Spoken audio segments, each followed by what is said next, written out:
If you love RPGs, then you have to play Clair Obscur Expedition 33. Maybe do that before you watch this video actually, because it's got spoilers. Don't worry, I can wait. Oh good, you're back. Isn't this game awesome? Most of the praise for Clair Obscur includes the impeccable art direction, inventive story, and innovative combat. To be clear, that stuff is wonderful and deserves all the compliments it gets. But I want to talk about these guys, the Gestrals.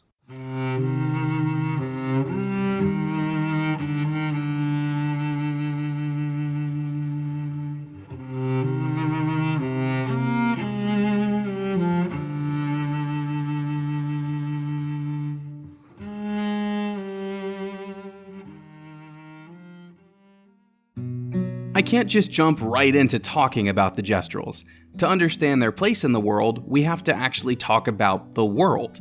The heroes of Clair Obscur are Expedition 33 themselves. These explorers hail from Lumiere, a city that broke off from the main continent after a disastrous event called the Fracture. Every year since, a being known as the Paintress has been counting down numbers, subtracting by 1 each year.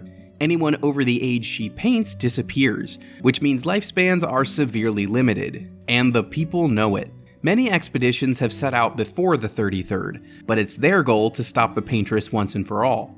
Act 1 kicks off with their arrival on the main continent, where they're met with some, shall we say, resistance.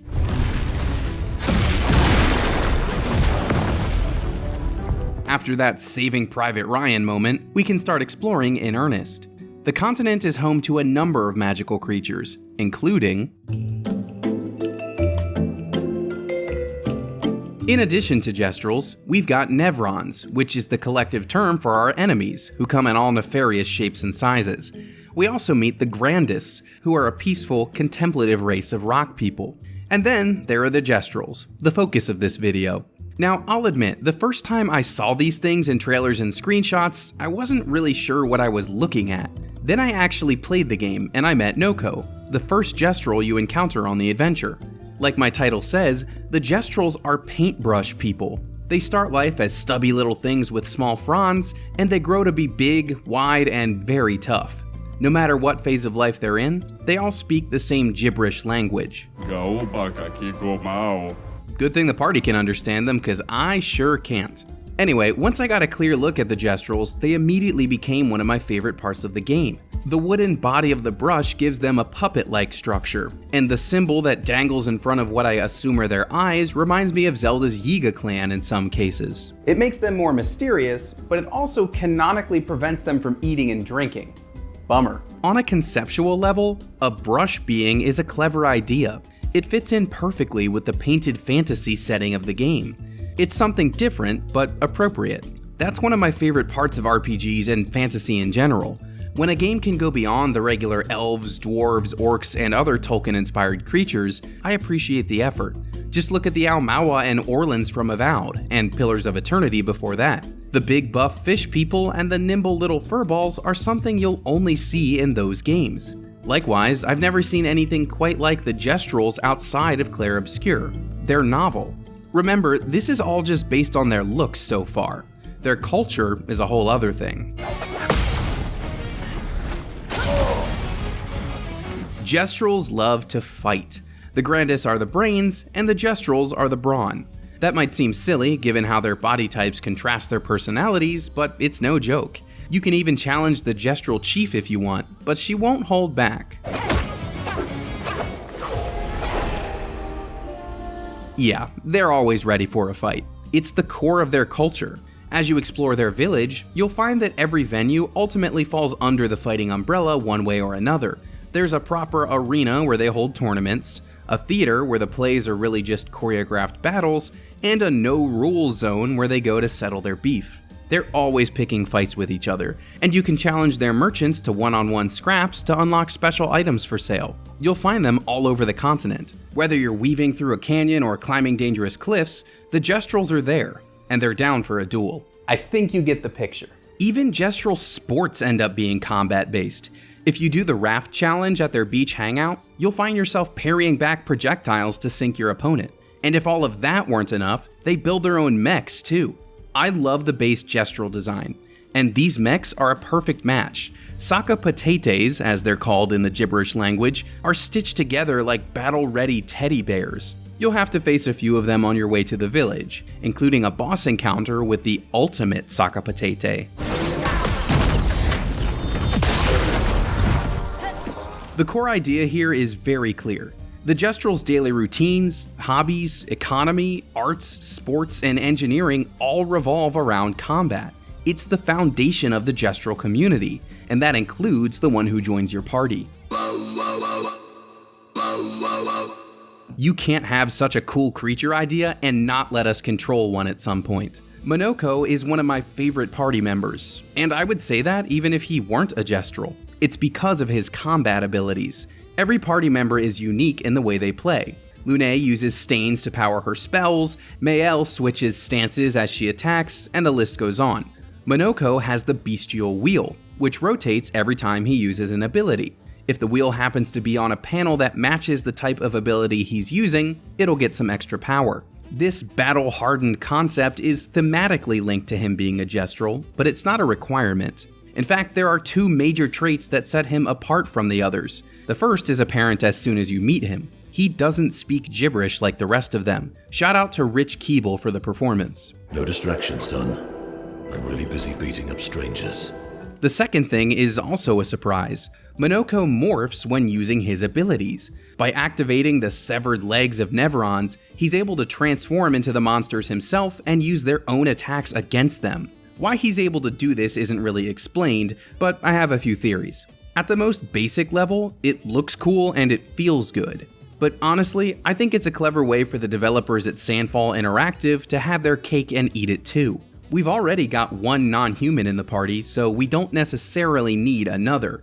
But Monoco's abilities mean we basically have all the Nevrons in our party too, Pokemon style. It's an RPG archetype that's been used plenty in the past. Gal from Final Fantasy VI comes to mind, and it brings both variety and visual flair to the fight. So yeah, I'm a fan. And even if we don't learn the origin of this ability, it can still be questioned and referenced in fun ways. As Monoco himself puts it, his Nevron legs are more than just trophies. Brandishing the well-polished and gleaming leg of one of your brethren.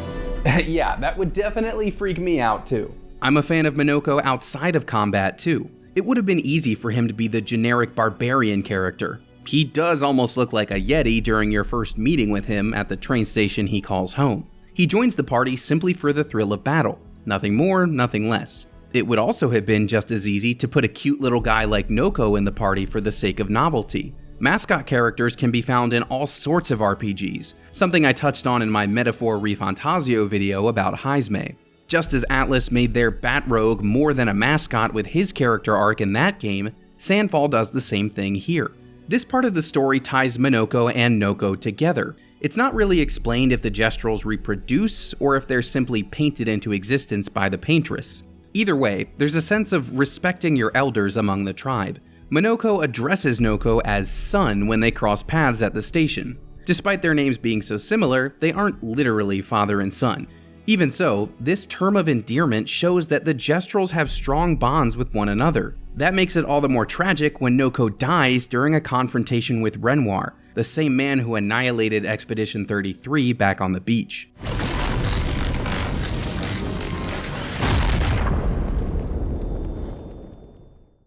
The preceding scenes are heartbreaking, as Monoco carries Noco's wrapped body back to camp. This actually puts them in the same dramatic place as the other party members.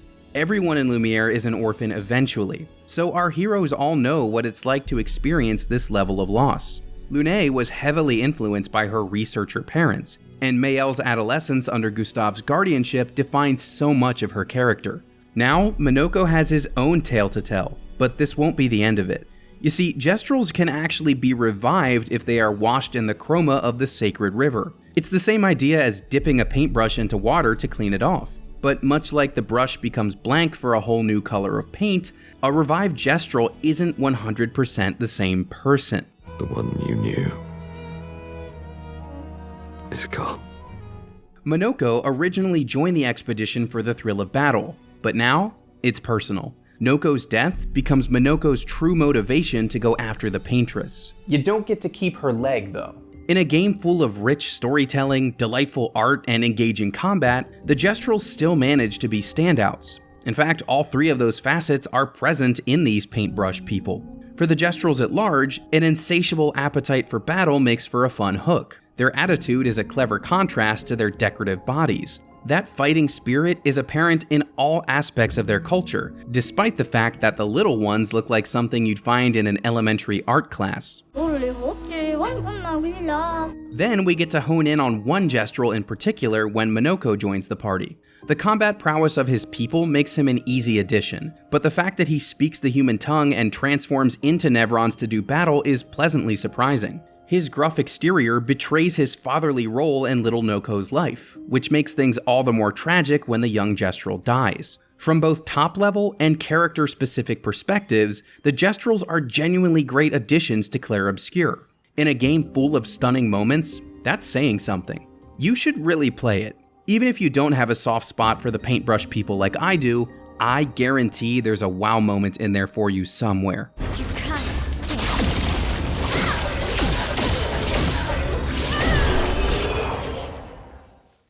Hey, thank you so much for watching this video. If you like what I'm doing here on Framework, please hit that subscribe button in the middle. It would help me out an awful lot if you do. And if you want to check out the other stuff I've cooked up, you can hit that link on the far left. Thanks for watching, and I'll see you next time.